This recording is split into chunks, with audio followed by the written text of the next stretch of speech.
इंशाअल्लाह ताला अदारे की बागडोर इनके हाथ में, यूं कहिए कि it will be in the safe hand.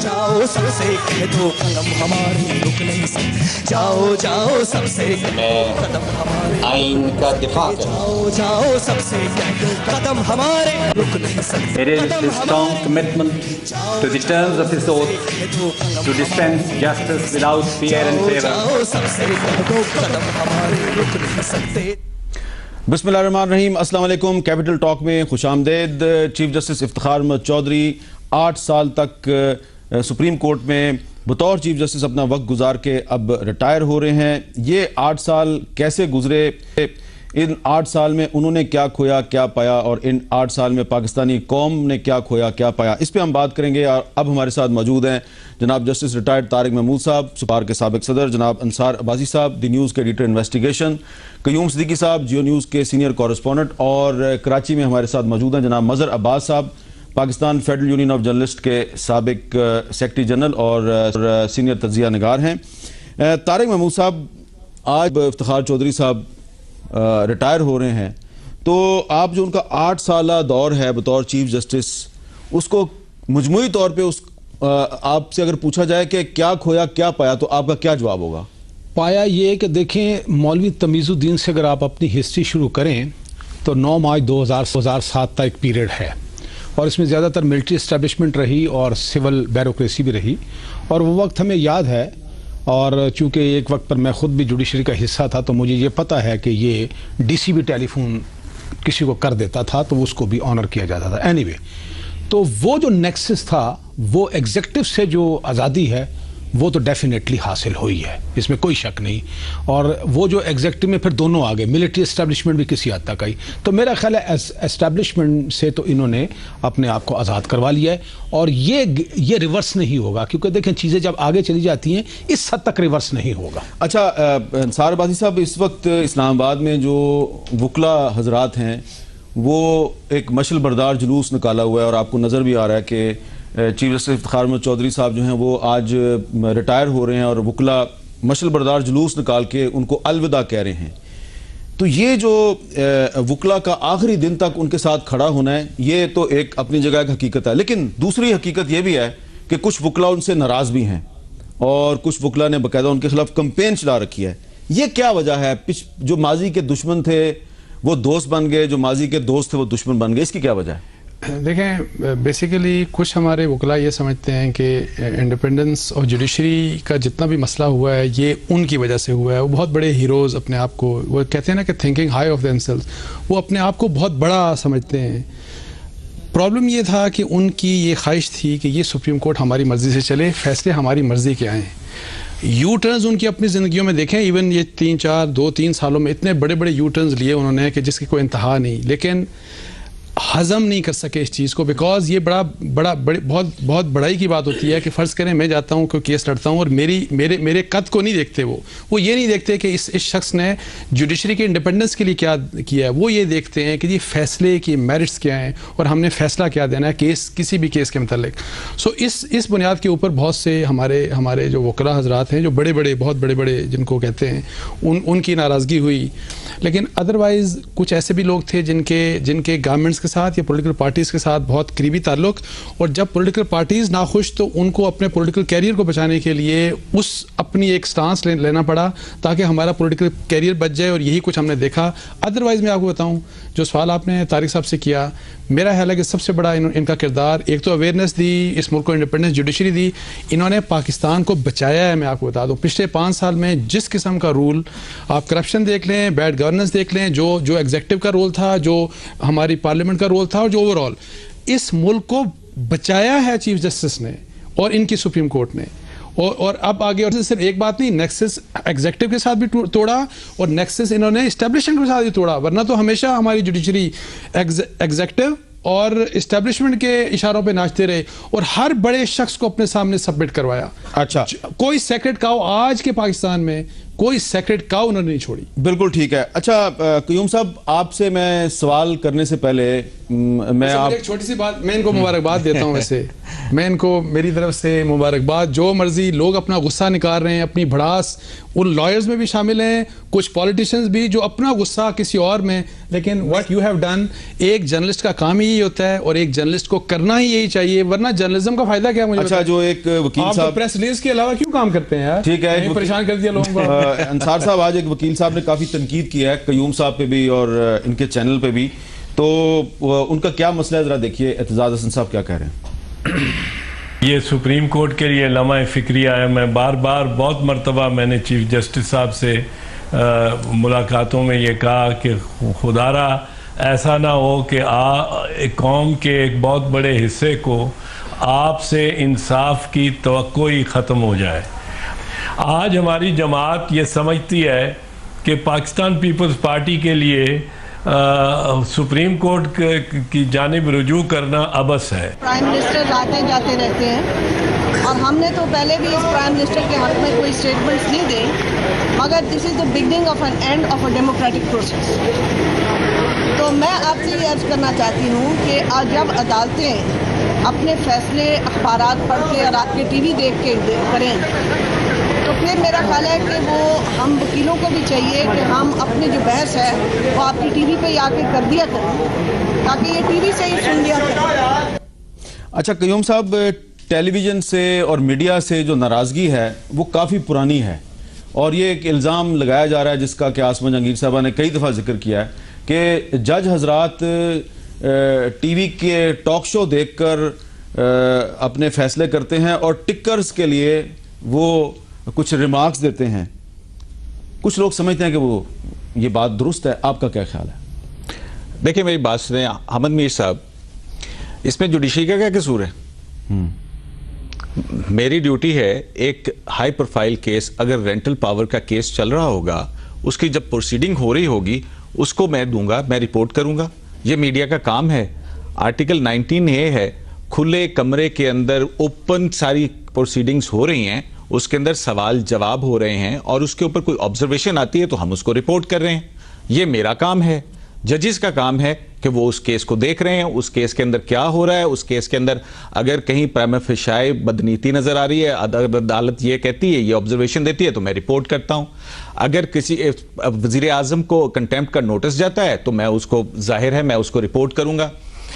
अब यहां पे मसला ये है कि इसमें एक वकील तो वो जो है उनकी नाराजगी की वजह आपको अब समझ आ जाएगी, जो अगला फिक्रा मैं कहूंगा उससे, कि सुप्रीम कोर्ट ऑफ पाकिस्तान ने ह्यूमन राइट सेल बना दिया है। ठीक है, अब वहां पे डेली की 400 दरखास्तें आती हैं जिनके जो प्रोसेस होती हैं और तकरीबन 2009 से लेकर के और 2013 तक 1,87,000 से ज्यादा ह्यूमन राइट्स की जो दरखास्तें आम आदमी की दरखास्तों के ऊपर एक्शन लिए गए, पेटिशंस के ऊपर वो कन्वर्ट हुई।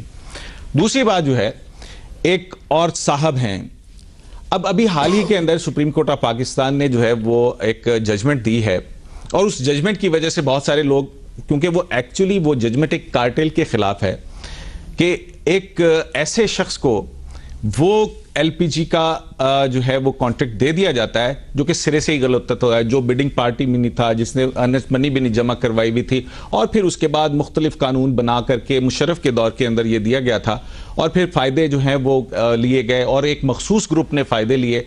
उस मखसूस ग्रुप के साथ एक साहब का बहुत ज्यादा ताल्लुक है। उन्हीं साहब ने एक मर्तबा, अब आपने बात खोली दी है तो मैं एक और भी बात करूंगा कि वो साहब जो है एक और वजीर आजम के वकील थे। जब वो केस हो रहा था और कंटेम्प्ट ऑफ कोर्ट का उनके ऊपर चार्ज फ्रेम हुआ था तो एक इंट्रा कोर्ट अपील दाखिल हुई थी। उसके बाद एक शख्स किसी एक बंदे के दफ्तर के अंदर गया और वहां जाकर के उसने एक धमकी दी। अब वो धमकी जब दी गई और उसके बाद उसको क्या जवाब मिला और फिर उसके बाद जवाब में उसने क्या धमकी दी थी वो फिर आपको कभी किसी और ने बताएंगे। इरसलान इफ्तिखार के बारे में धमकी दी गई थी, ठीक है ना? मुझे सारी बात की बेसिकली मैं आपको बताऊं, हम बहुत छोटे लोग हैं। मैं आपको बताऊं, हम नहीं, कुछ लोग, मैं वही बात कर रहा हूं, वही मतलब जहां पे उनके देखें आप ना पाकिस्तान में बहुत बड़े बड़े लोग भी हैं। बहुत देखें, आपका हक है कि आप कंस्ट्रक्टिव क्रिटिसिज्म करें किसी भी फैसले के ऊपर, और हम भी कहते हैं कि फर्ज करें लोअर जुडिशरी में मैं समझता हूं चीफ जस्टिस को और ज्यादा मेहनत करनी चाहिए थी ताकि इंसाफ मिलता। लेकिन एक एक शख्स आप देखते रहे ना, जो जुडिशल मूवमेंट बहुत आगे थे, कैसे कैसे एक्सपोज होते रहे। इतने छोटे लोग हैं ना कि जिनको हमने बहुत बड़ा बना दिया था। कोई आग तो आपने उनको बड़ा क्यों बनाया? अंसार आबादी साहब, आपने भी तो गलती की ना। यहाँ पे तो मीडिया को अपनी गलती तस्लीम करनी चाहिए कि आपने छोटे लोगों को बड़ा बनाया। मीडिया ने उस शख्स का बहुत बड़ा किरदार था, वकला तहरीक के अंदर बहुत बड़ा किरदार, और उसको चलाने के अंदर उनकी मुखलसाना और उनके इखलास के ऊपर नहीं है। लेकिन सुप्रीम कोर्ट के अंदर खड़े होकर के ये कहना कि मैंने आपके लिए तहरीक चलाई थी और अब आप मेरे हक के अंदर फैसला करें, तो वो क्या पैगाम देना चाहते हैं इससे? चले मजहर अब्बास साहब, आपसे मैं ये जानना चाहूंगा कि जब 3 नवंबर 2007 को इमरजेंसी नाफिज हुई, तो उसके बाद जो मीडिया का किरदार था, मैं चाहूंगा कि उस पर आप हमें कुछ बताएं। आप बहुत से वाकयात के ऐनी शाहिद हैं। क्या ये कहना दुरुस्त होगा, जैसा कि आसमा जहांगीर साहबा कह रही थी कि जजेस जो हैं वो टॉक शोज देख के और मीडिया की खबरें देख के वो फैसले करते हैं, उनको ऐसा नहीं करना चाहिए। तो जो मीडिया का और जुडिशरी का कोई नेक्सस कहीं पे आपको बनता हुआ नजर आया, क्या कहेंगे आप इस पे? देखिए हामिद, नेक्सस अगर इस लिहाज से कहें कि 9 मार्च 2007 को जब चीफ जस्टिस को सैक किया गया, तो Pakistan federal union of journalist पहली ऑर्गेनाइजेशन थी जिसने इसको कंडेम किया था। Even supreme court bar association का भी रेजोल्यूशन नहीं आया था, लेकिन पीएफयूजे का रेजोल्यूशन अगले दिन अखबारात में छप चुका था। तो हमने तो अपनी जिम्मेदारी की अदा की थी कि हमने उस इक़दाम को गैर आईनी और गैर कानूनी करार दिया था, और उसके बाद उस मूवमेंट में हमने ऑफर की थी सुप्रीम कोर्ट बार एसोसिएशन को कि हम इस तहरीक के साथ हैं किसी भी तरीके से। वो ऑर्गेनाइजेशनली थी, लेकिन मीडिया ने, जाहिर है उस इलेक्ट्रॉनिक मीडिया था, शायद इलेक्ट्रॉनिक मीडिया नहीं होता तो इतनी हाइप शायद ना मिलती। लेकिन मैं इसका क्रेडिट मीडिया किसी और को नहीं दूंगा, मैं इसका क्रेडिट उस वक्त के सिटिंग जजेस को दूंगा।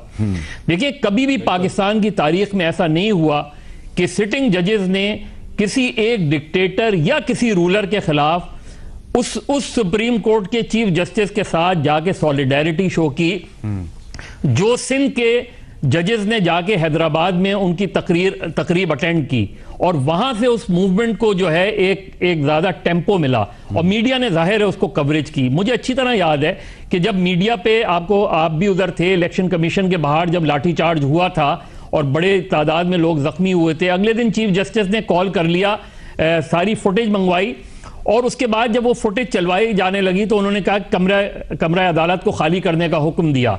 तो मैं भी उधर ही मौजूद था, हम बाहर जाने लगे तो उन्होंने बाकायदा मेरा नाम लेकर के, मजहर साहब आप कहाँ जा रहे हैं, आप यहीं रहें, क्योंकि उस वक्त ये इन सारी चीज़ों को आपने देखा था जब ये लाठीचार्ज हो रहा था।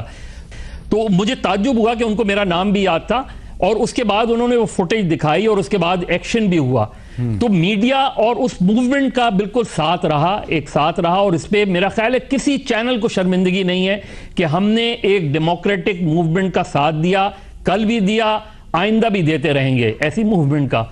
लेकिन जहां मीडिया रिस्पॉन्सिबिलिटी, जब चीफ जस्टिस वो बहाल हुए तो उसके बाद हम उनके गए और उनसे हमने ये कहा, आज से हम आपके क्रिटिक हैं, हम आपको एक तनकीदी निगाह से देखेंगे आपकी परफॉर्मेंस को। देखिए, जब भी कोई बाइख्तियार शख्स, और ये मैं चीफ जस्टिस के लिए कह सकता हूं कि जब भी कोई बाइख्तियार शख्स रिटायर हो रहा हो और उसकी रिटायरमेंट से बहुत से बदउन्मान सियासतदान, जनरल, हमारे हल्के के भी कुछ लोग, वकील भी और ब्यूरोक्रेट्स खास तौर पे नाराज या मुतमईन हो कि वो जा रहा है, और लापता अफराद के लवाकिन की आंखों में आंसू हों और आम आदमी की आंखों में आंसू हों कि एक चीफ जस्टिस जा रहा है, तो इसका मतलब ये कि कोई अच्छा काम करके वो जा रहा है। उन्होंने मेरी नजर में सबसे बड़ा काम जो किया कि रियासत के अंदर रियासत के तसव्वुर को बेनकाब किया।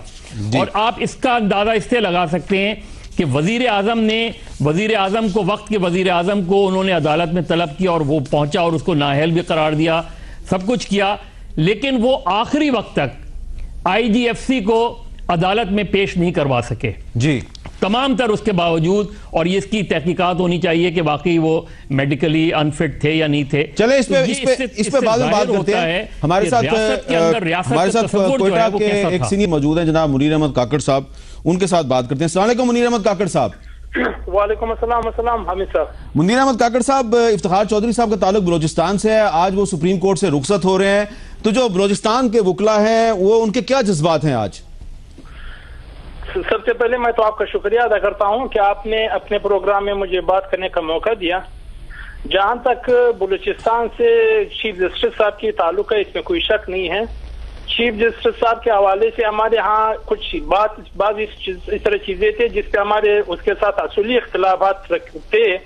उस इख्तिलाफात के हवाले से ये इसमें कोई शक नहीं है कि एक इंसान तो परफेक्ट हो नहीं सकता, लेकिन खासकर मैं एक चीज थोड़ा सा वजाहत के साथ करना चाहूंगा। दोनों चीजें हैं, क्योंकि जिसके हवाले से हमारे उसके साथ इख्तिलाफ रहा है कि क्योंकि मेरठ की पामाली की गई थी, इसी तरह वो चीज हो रही, क्योंकि बाहर के नुमाइंदे के होने के हैसियत से बाद इस तरह के फैसले किए गए थे जिसकी उस खुद ने उस वायलेशन की थी, जैसे डिपुटेशन के हवाले से, कॉन्ट्रैक्ट के हवाले से, सुप्रीम कोर्ट के जजमेंट से।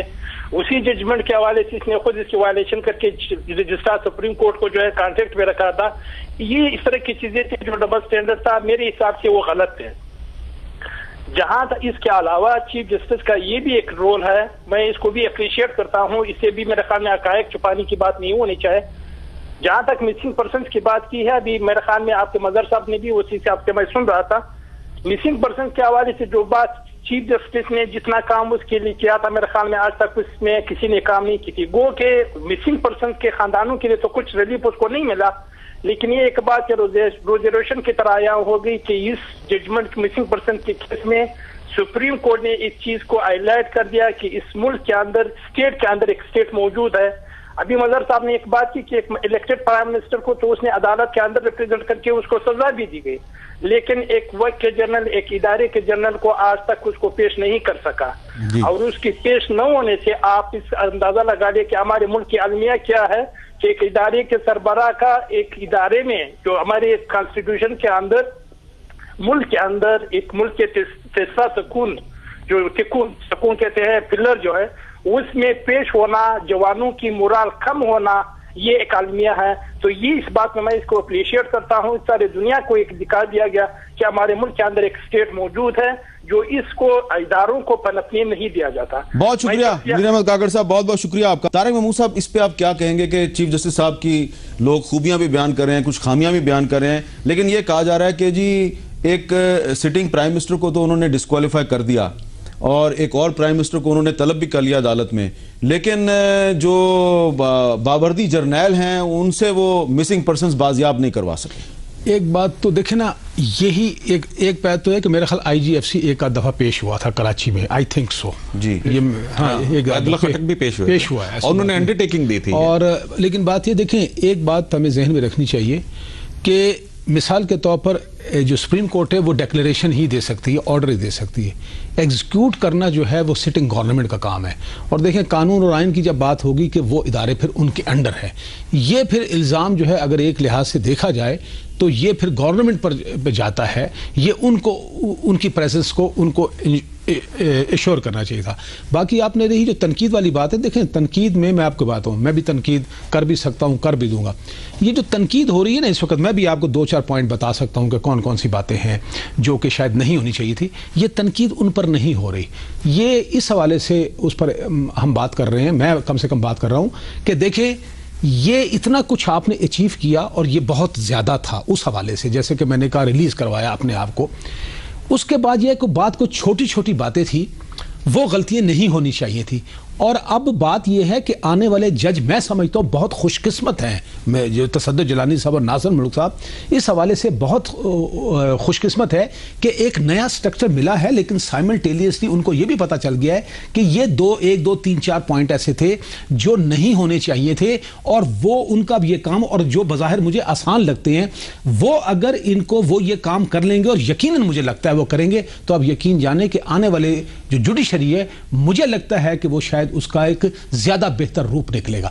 मिसाल के तो एक आज छोटी बात देखिए, ये जो पिछले 5 साल का मसला है जिसका आज भी हमने मुजाहरा देखा और 10 दिन पहले भी सुप्रीम कोर्ट के सामने जो खोजा है, ये डिसिप्लिन और डेकोरम जो है ना वो बहुत खराब हुआ। मैंने 77 में प्रोफेशन ज्वाइन किया, इवन यकीन जाने सिविल जज की अदालत में भी जाते हुए ना तो आदमी जरा एहतियात से जाता था। एक ये बात हुई। दूसरी बात ये देखिए, मिसाल के तौर पर एक और जो चीज है कि आपने जो फैसला करना है ना वो आइन और कानून के तहत करना है, क्योंकि आपकी जुरिस्डिक्शन है। मिसाल को आज इंडियन सुप्रीम कोर्ट ने एक जजमेंट दी है, मैं उसको बात बताऊं। पॉपुलर फैसले कुछ और होते हैं, कानून और कहता है। दिल्ली हाई कोर्ट ने एक फैसला कर दिया था, कहा यह था कि ये जो है हम जिस प्रस्ती जो है ना, ये गो के वहां पर ये ऑफेंस था, उन्होंने कहा नहीं, उन्होंने सेट असाइड कर दी थी, वॉइड कर दी थी। सुप्रीम कोर्ट में चैलेंज किया, सुप्रीम कोर्ट ने यह कहा कि लेजिस्लेशन करना जो है ये पार्लियामेंट का काम है, पार्लियामेंट लेजिस्लेशन कर ले तो आपको ये इख्तियार है कि आप उसके बारे में ऑर्डर कर सके, लेकिन लेजिस्लेशन करना आपका काम नहीं है। और चूंकि इंडियन सुप्रीम कोर्ट ने जो काम किया था, लेजिस्लेशन को इन अ वे उन्होंने लेजिस्लेट कर दिया था, सुप्रीम कोर्ट ने आज जजमेंट दी इंडिया की सुप्रीम। तो ये दो चार बातें हैं। तो अगर मेरा ख्याल है 184(3) में देखें, ये जुरिस्डिक्शन है, ये रहेगी, रहनी चाहिए खासतौर पर हमारे मुल्क में। लेकिन बहरहाल मैं जिस बात की तवक्को कर रहा हूं, ये इसमें एतराज नहीं है, ये क्रिटिसिज्म है और बड़ा ऑब्जेक्टिव है। और इसमें यह है आने वाले दिनों में ये तमाम जजमेंट जो पौने 5 साल की हैं और इससे पहले की जितनी जजमेंट 5 जज साहब हो, 7 हो, 9 हो, ये एक बेंच बैठे, इन सबको रिकंसिडर करें और उसमें एक बेहतरीन चीज निकाली जाए। जी, हमारी गुफ्तगू जारी है, एक छोटा सा वक्फा और वक्फे के बाद दोबारा मिलते हैं।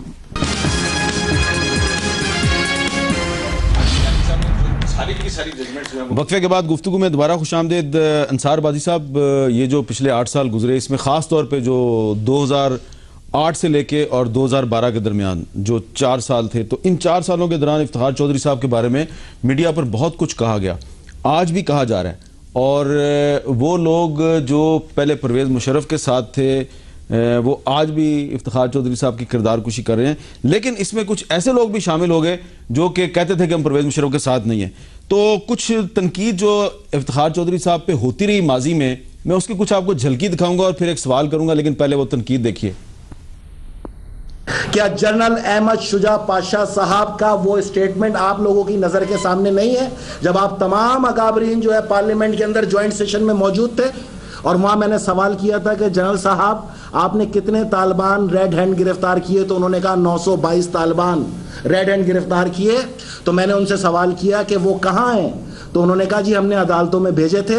मैंने उनसे दरियाफ्त किया उन्होंने कितनों को सजाएं दी, तो ये ऑन रिकॉर्ड बयान है कि अदालत ने तमाम दहशतगर्द रिलीज कर दिए। आप कहते हैं कि नहीं, बेटे का मामला बाप पे कैसे आएगा, इसको मुनाफिकत नहीं कहते।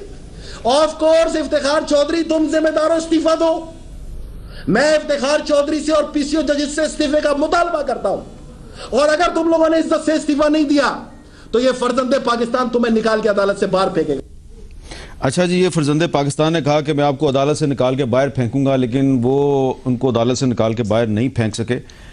तो ये जो एक नेक्सस था कि पहले उन्होंने जनरल पाशा का नाम लिया और फिर कहा कि मैं उठा के आपको बाहर फेंक दूंगा, ये जो इल्ज़ाम लगाया जाता है इफ्तिखार चौधरी साहब पे कि हमारी इंटेलिजेंस एजेंसीज ने और फौज ने दहशतगर्द पकड़े और इफ्तिखार चौधरी ने छोड़ दिए और सैकड़ों की तादाद में छोड़ दी, ये बात दुरुस्त है? देखें, अगर जनरल पाशा ने ये बात की तो मेरा ख्याल है कि बड़ा अनफेयर है on part of general Pasha. Because आप देखें इस वक्त भी जो फिगर्स गवर्नमेंट की तरफ से आई कि 8000 कंडेम्ड प्रिजनर्स हैं, जिनमें टेररिस्ट भी शामिल हैं, जिनमें टारगेट किलर्स भी शामिल हैं, बहुत बड़े बड़े मुजरिम जिनको फाइनलिटी हो चुकी, सुप्रीम कोर्ट सजा दे चुकी कि इनको फांसी की सजा मिले।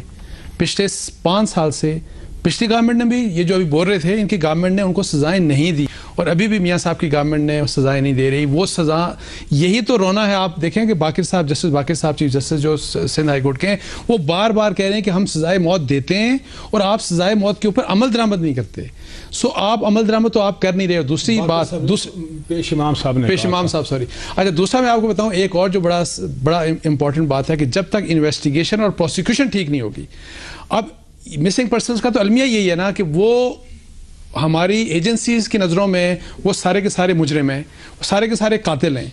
भाई कातिल ऐसे तो नहीं बनता ना, आपको उसके बारे में कोई एविडेंस प्रोड्यूस करना पड़ेगा। बगैर एविडेंस के आप मुझे उठा लें, आपको उठा लें, कल ये कह देंगे जी अंसार अब्बासी भी कातिल है, हामिद मीर साहब भी टेररिस्ट हैं और ये तो चले हैं ही आज टेररिस्ट। तो अब इनको आप सजाए मौत दे दें, इनको फांसी चढ़ा दें। क्यों टेररिस्ट हैं जी? नहीं, मैं कह रहा हूँ बहुत से लोगों की नज़रों में, जो लोग जिनका गुस्सा बुग़्ज़ था, जिनके दिल के अंदर इस अदलिया और चीफ जस्टिस के अगेंस्ट, आप डिफरेंट चैनल्स देखें, उनका बुग़्ज़ निकल रहा है, लेकिन जो उनकी नफरत निकल रही है। एतराज ये किया जा रहा है कि कयूम सिद्दीकी साहब ने जो आज फुटेज फुल कोर्ट रेफरेंस की ली, वो फुटेज टीवी पे चलाने से एक्चुअली इफ्तिखार चौधरी साहब एक जाते जाते तनाज़े का शिकार हो गए। देखें अब क्या इफ्तिखार चौधरी साहब की मर्जी से, चीफ जस्टिस की मर्जी से इन्होंने किया है, ये तो मैं कहता हूँ इनको सुप्रीम कोर्ट का रिपोर्टर होना ही नहीं चाहिए। अगर ये एक्सक्लूसिव खबरें ना मेरे साथ अगर हों तो मैं तो, अगर ये मेरे साथ हों मेरी टीम में, अगर ये ऐसा काम ना करें और सिर्फ प्रेस रिलीज के ऊपर डिपेंड करें तो इनकी जरूरत क्या है? प्रेस रिलीज तो डायरेक्ट पहुंच जाती है हमारे पास, तो फुटेज जो ऑफिशियली रिलीज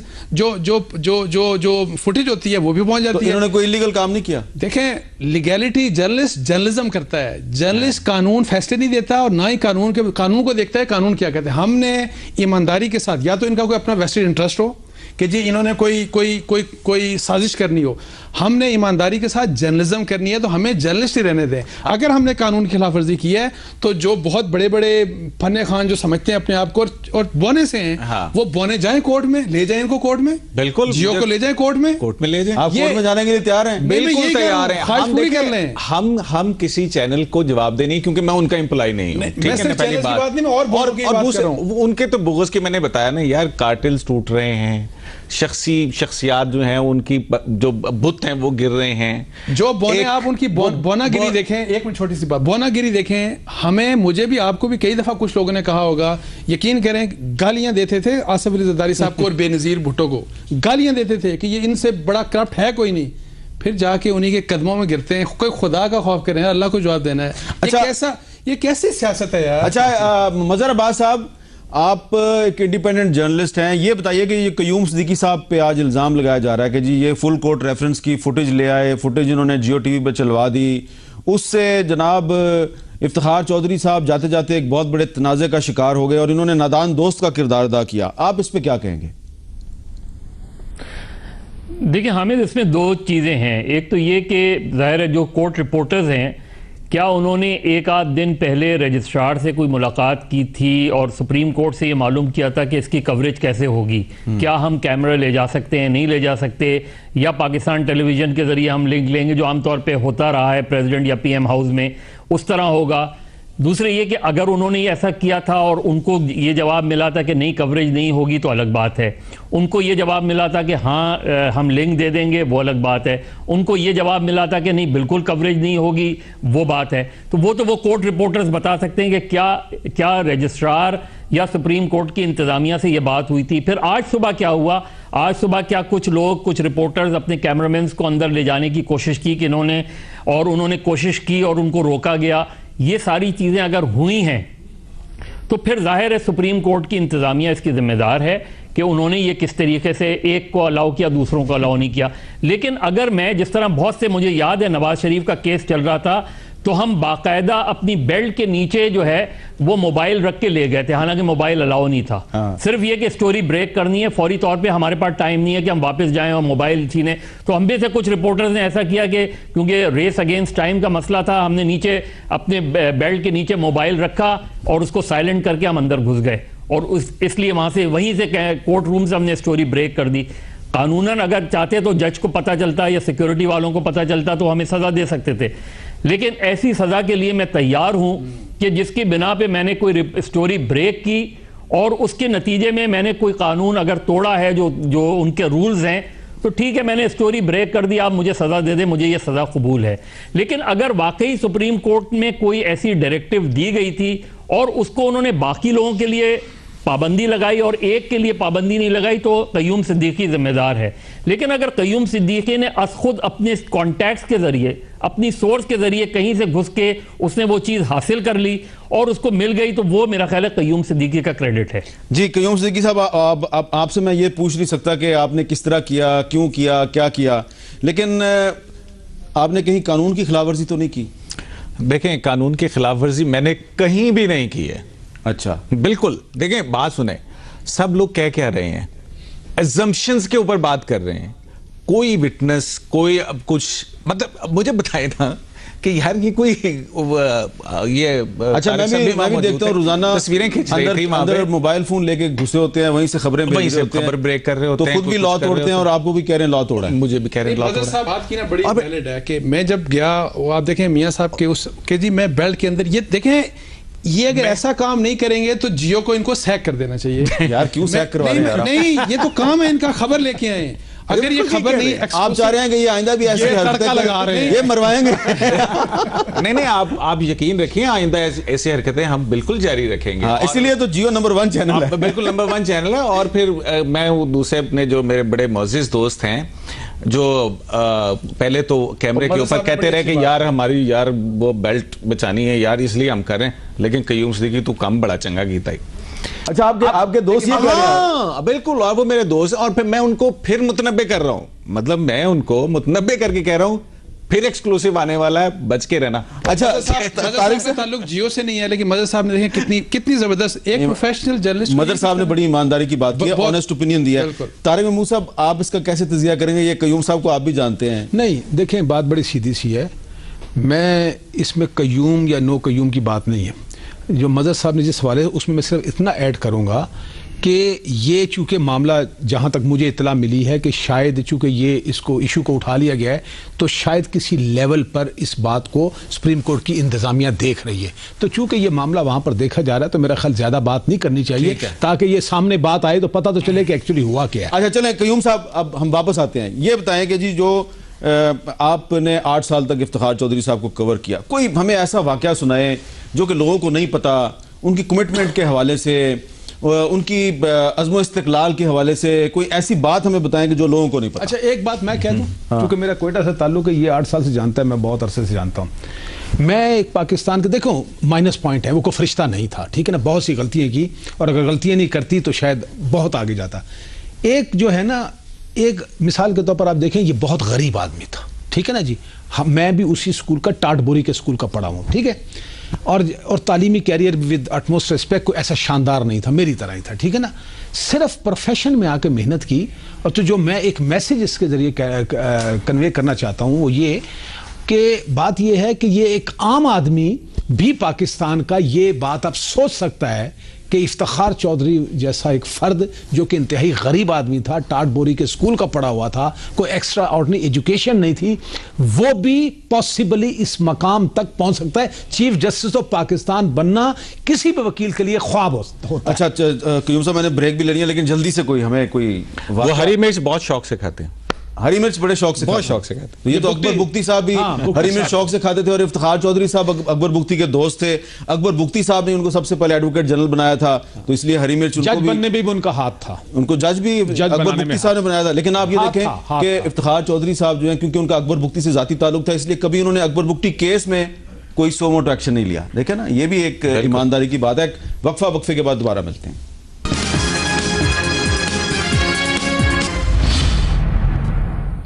वक्फे के बाद कैपिटल टॉक में दोबारा खुशामदीद। मेरे पास एक लंबी फहरिस्त है। हम एक सवाल उठाया था हमने कि चीफ जस्टिस इफ्तिखार अहमद चौधरी के दौर में आम आदमी को क्या रिलीफ मिला। पहली बात यह है कि जो रूल ऑफ लॉ है वो हर आम पाकिस्तानी का, आम आदमी का मसला है, और रूल ऑफ लॉ के लिए जो भी खड़ा हो जाए वो एक आम आदमी ही के हकूक की जंग लड़ता है।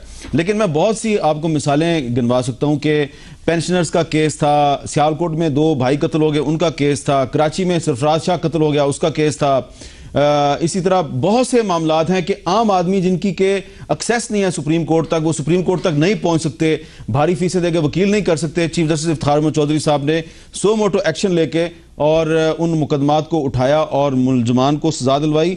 और जो सरफराज शाह का केस था उसमें तो रेंजर्स के जो हाजिर सर्विस लोग थे उनको गिरफ्तार करके सजा भी दिलवाई। अच्छा कयूम साहब, मैं आपसे ये जानना चाह रहा हूँ कि हम ये बात कर रहे थे जो फुल कोर्ट रेफरेंस के आपने फुटेज चला दी, तो ये भी तो हो सकता था ना कि जो हमारे बाकी साथी दोस्त दूसरे चैनल्स वाले हैं वो जियो ने जब फुटेज चलाई तो वो उस फुटेज को कट कर सकते थे, पूछते ना पूछते, क्योंकि हम भी पीटीवी की फुटेज जो है उसको कट करते हैं, तो वो भी कर सकते थे।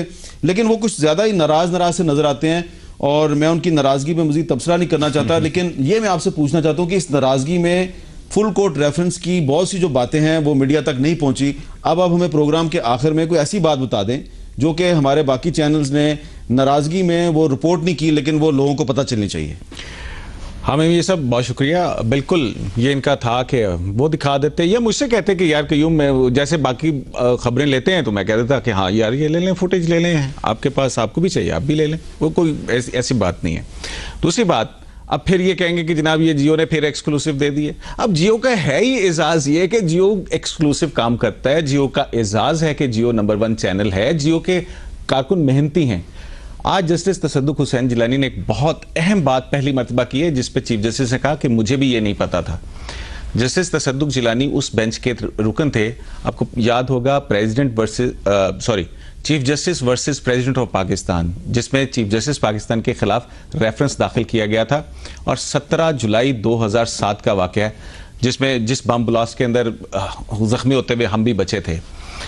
वो उस रात का जिक्र करते हुए कहते हैं कि उस दिन बम धमाका हुआ, एंड उससे पहले कि जब चीफ जस्टिस ऑफ पाकिस्तान ने वहां पे पहुंचना था, उसके बाद फजा जो थी वो सोगवार थी शहर की, और फिर उस सोगवार फजा के अंदर जो है हम भी टेंस थे। तो एक सीनियर उस बेंच के जज साहब जो हैं वो मेरे पास रात को आए, आधी रात को, और आकर के उन्होंने कहा कि शहर सोगवार है, फजा बहुत टेंस है, तो क्यों ना इस मुकदमे की समाअत या फैसला जो है हम जरा डिले कर दें उसको। तो आपका क्या ख्याल है उस पर? जो नामजद चीफ जस्टिस हैं तसद्दुक जिलानी, आज उन्होंने फुल कोर्ट रेफरेंस में ये बात की है जो कहीं मीडिया में रिपोर्ट नहीं हुई। क्यों नहीं हुई? चाय पी रहे थे ना।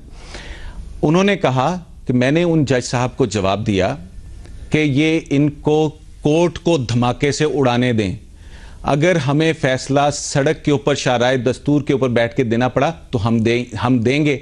ये थी हमारी कमिटमेंट। और उसके बाद वो कहते हैं तसद्दुक हुसैन जिलानी साहब ने कहा कि हम सड़क पे बैठ के फैसला देंगे, शाहराए दस्तूर की सड़क के ऊपर बैठ के हम फैसला देंगे। ये है कमिटमेंट, ये है हल्फे पर। तो इसका मतलब यह है कि, और सिर्फ यही नहीं, वो कहते हैं कि ये बात चेक करने के लिए वो जो जज साहब थे वो आए, और आकर के वो जस्टिस नासिरुल मुल्क साहब के पास गए, और नासिरुल मुल्क साहब ने भी बिल्कुल यही जवाब दिया जो कि जस्टिस तसद्दुक जिलानी के बाद चीफ जस्टिस ऑफ पाकिस्तान बनेंगे, जस्टिस नासिरुल मुल्क के। इन्हें कोर्ट भी बम से उड़ाने दें, लेकिन इंसाफ के लिए अगर हमें शाराए दस्तूर के ऊपर बैठ के फैसले करने पड़े तो हम फैसले करेंगे। तो ये है कमिटमेंट। अब ये कहेंगे ये जियो को वो कर, अब ये ओपन कोर्ट के अंदर है, पूछें किसी चैनल ने चलाई है। अच्छा, बहुत बहुत शुक्रिया अब्दुल क़य्यूम सिद्दीकी साहब, अंसार बाजी साहब, जनाब जस्टिस तारिक महमूद साहब, मजहर अब्बास साहब, आपका बहुत बहुत शुक्रिया। तो आखिर में क़य्यूम सिद्दीकी साहब ने जो आपको एक वाकया सुनाया है, ये वाकया आज जस्टिस तसद्दुक हुसैन जिलानी साहब जो कि अब पाकिस्तान के नए चीफ जस्टिस हैं, उन्होंने फुल कोर्ट रेफरेंस में ये वाकया सुनाया है कि उनको एक जज साहब ने कहा कि एक धमाका हो गया है तो कल हम नहीं करते मुकदमे की समाअत। तो तसद्दुक जिलानी साहब की कमिटमेंट इतनी ज़्यादा थी और इतनी बहादुरी का मुजाहरा किया कि उन्होंने कहा कि ये बेशक सुप्रीम कोर्ट ऑफ पाकिस्तान को बम धमाके से उड़ा दें, लेकिन हम शारे दस्तूर पर बैठ के मुकदमे की समाअत करेंगे और फैसला ज़रूर सुनाएंगे। और उसके बाद नासिरुल मुल्क साहब ने भी यही बात की। तो हमें उम्मीद है कि आज जो फुल कोर्ट रेफरेंस में बातें हुई उनको अगर हम सामने रखें तो पता यही चलता है कि इफ्तिखार मोहम्मद चौधरी साहब जो हैं वो एक फ़र्द का नाम था, लेकिन उस फ़र्द ने जिस जुर्रत और बहादुरी का मुजाहरा किया, उसने बहुत से दीगर जजों को भी मोटिवेट किया, वो भी उनके साथ खड़े हो गए। उन्होंने भी अपने चीफ के साथ इनकार किया, इनकार में उन्होंने भी अपना हिस्सा डाला।